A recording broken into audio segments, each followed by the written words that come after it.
And next up this morning is the Collinsville Panthers and Coach Ernie Willingham. And Coach, I believe this is the third time to be at Collinsville. Of course, grew up there. I think your dad was the mayor there. You were a quarterback there, and I know you bleed Collinsville red. But it's good to see you this morning.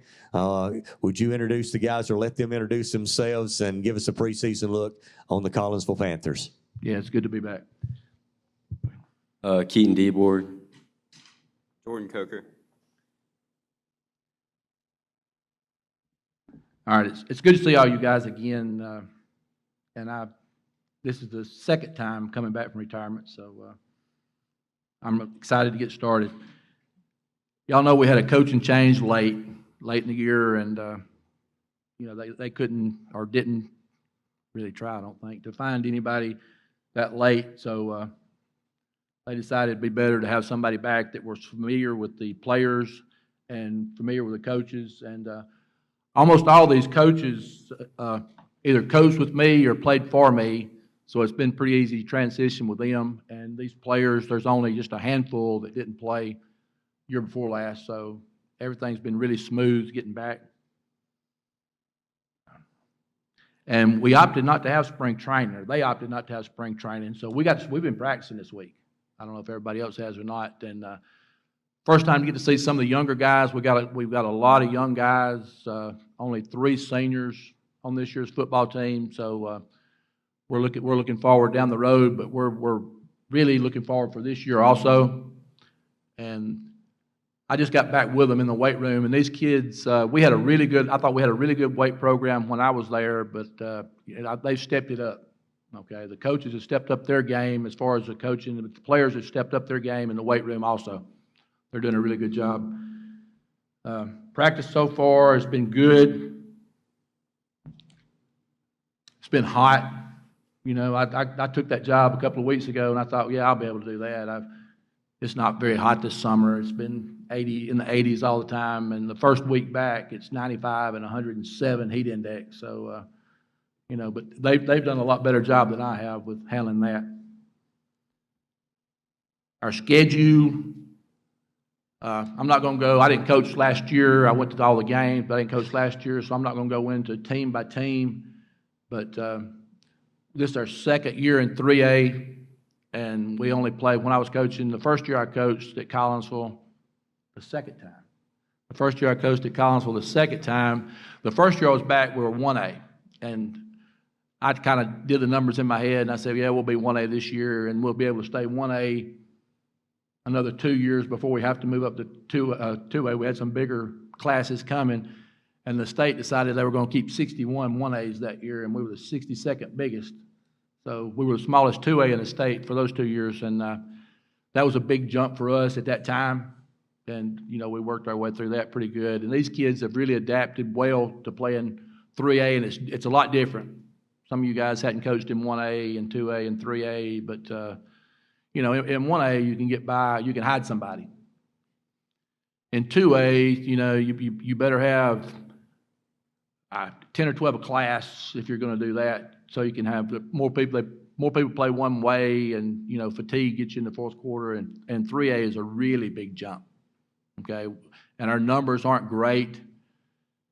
We're going to have to stay in really good condition and stay away from injuries, because we've got, like I said, we have 3 seniors, and we're going to wind up with about 40 kids in grades 7 through 12 playing. So, we know we've got our work cut out for us there. The schedule, and it's overall, we play 6 county schools. The only school in the county we don't play is Ider. And we play Sandrock, so that's 7 potential rivals. We play Crossville, they're 10 miles in one direction. We play Sandrock, and they're about 5 or 6 miles in the other direction. And then we've always played Plainview. We got them back on the schedule a few years ago. And, I watched enough football last year that I know a lot of those guys are going to be really good. Plainview's going to have probably the best team they've had, and I couldn't tell you when, maybe ever.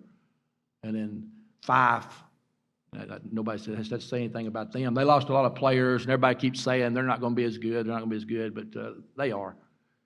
They're gonna be pretty good. But we're working hard with the understanding that we've got our work cut out for us, and the young guys are picking up everything and working hard every day.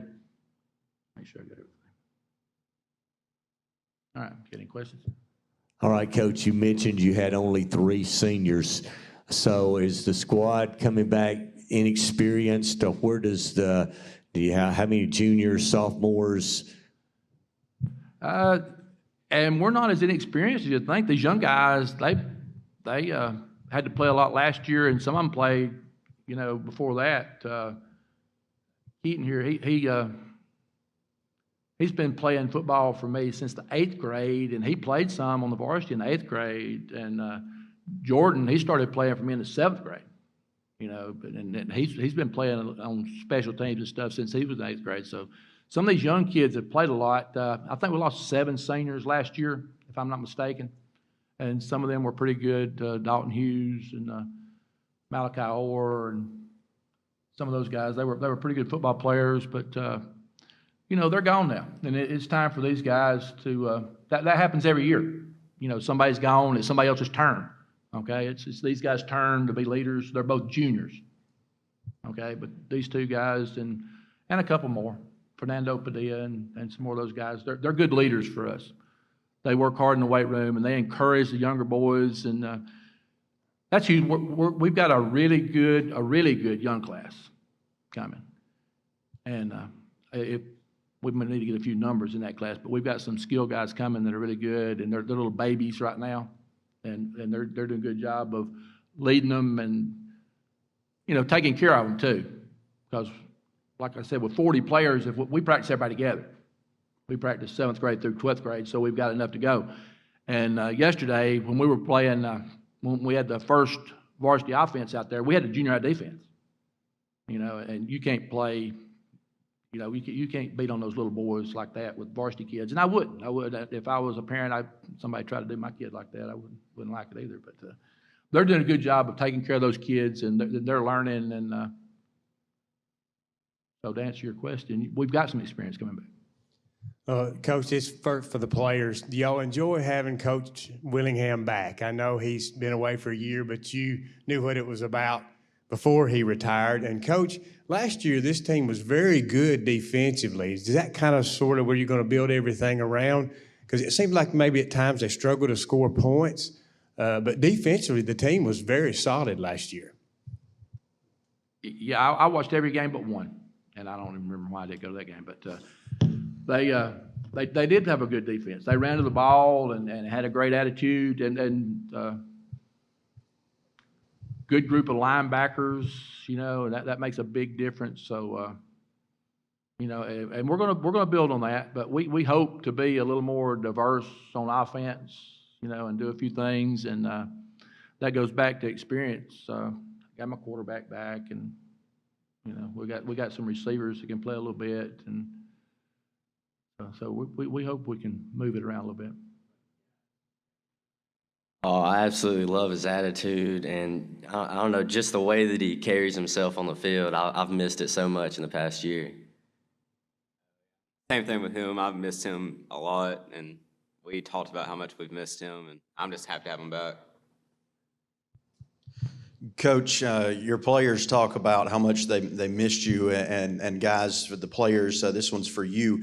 I know that you did miss him, and his reputation kind of greatly exceeds this county even. But what does it mean for you guys to not only play for him, but what are your expectations for yourselves as leaders of this football team? Because he did bring you here. That obviously says what he thinks about you. What are your expectations for yourselves as leaders, and what do you expect from your teammates? Well, we just have to make sure that we're always working as hard as we can, and we're always pushing others to work as hard as they can, and he always pushes us to be those kinds of leaders too.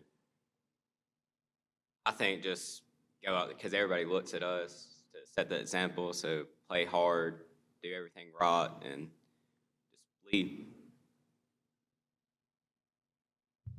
Coach over here, coming back again out of retirement. How did that kind of happen? Did they approach you? Did Collinsville approach you? Did you reach out to them and say, hey, it's you guys got to find a coach before the season starts. And what was the initial reaction you got from these guys, especially the two that you brought when you returned as head coach? The way it came about is Coach Garrett, he went back home. Okay, the job came open in Rogers, and that's his hometown, and he went back home, and I think he initially turned them down. You know, that job's been open a long time. The principal there died of COVID in May, and they decided they were going to hire the principal first, and they just hired the lady the week before he left, and that wound up being his best friend in high school's mother. So I think they talked him into it, and I think his mother got sick. So, but he left late. It was really late. Okay, and we didn't have spring training, so practice was going to start this past Monday, and they only had a couple of weeks, you know, from when he left. So the principal called, and he actually asked me what I thought, and I said, well, I think you need to open it up and find somebody good and hit a home run. And he said, well, what if I can't find anybody this late? I said, well, call me back. And then he put out a press release that I had the job before he ever called me back. So I guess that's how it came about. And I'm tickled to be back. I talked to him, and I didn't quit because I didn't love football, and I didn't quit because I didn't love these boys. I had some health problems, and they could tell you that the last couple of years I coached, I struggled a little bit, and they were really good with me, and the assistant coaches were really good. And they've even stepped up their game. The assistant coaches, especially, they stepped up their game even more. They're doing a lot. And in the past, when I coached, especially when I started, and even the last time I coached, I tried to do a lot of stuff myself. And I let the coaches coach and drills and things like that, but I was always jumping up and down and running around and doing every bit of the mowing and all that kind of stuff. But everybody's pitched in, and it's working good. Guys, just to touch on what has been said a little bit before, just talk about the transition back to Coach Willingham. I know, Coach Garrett had you guys last year, but like you guys said, y'all played for Coach Willingham before. I mean, just talk about that transition back. Well, Coach Garrett, he did an excellent job of improving our work ethic and improving our weight room and our weight program and everything. And we've all gotten so much bigger because of it. And it's a good thing that we got Coach Willingham back because we understood all of his terminologies and stuff. So the transition went pretty smooth. I think when Coach Garrett left, there was a period where we didn't know what was going to happen. There was a week and a half, 2 weeks where we didn't know if we were going to have a head coach, if we were just going to roll with our interim head coach, Coach Condu. I think that just made us grow closer together in the long run. So with him now back and we all knew him, I think we're just ready to go.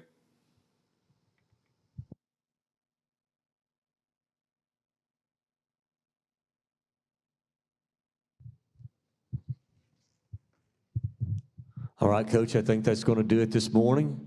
Thank you for participating in the DeKalb Jackson Media Day. Thank you guys for coming with Coach. I wish you the best as you kick off the season, I believe, in about 3 weeks against Section at home. Well, we actually play a spring game on August the 12th. Okay, who do you got? We didn't play a spring game. It's a fall game, but we played. Who you played in Jamboree? We played Pleasant Valley at home on August the 12th. Pleasant Valley at home. Okay, thanks, Coach.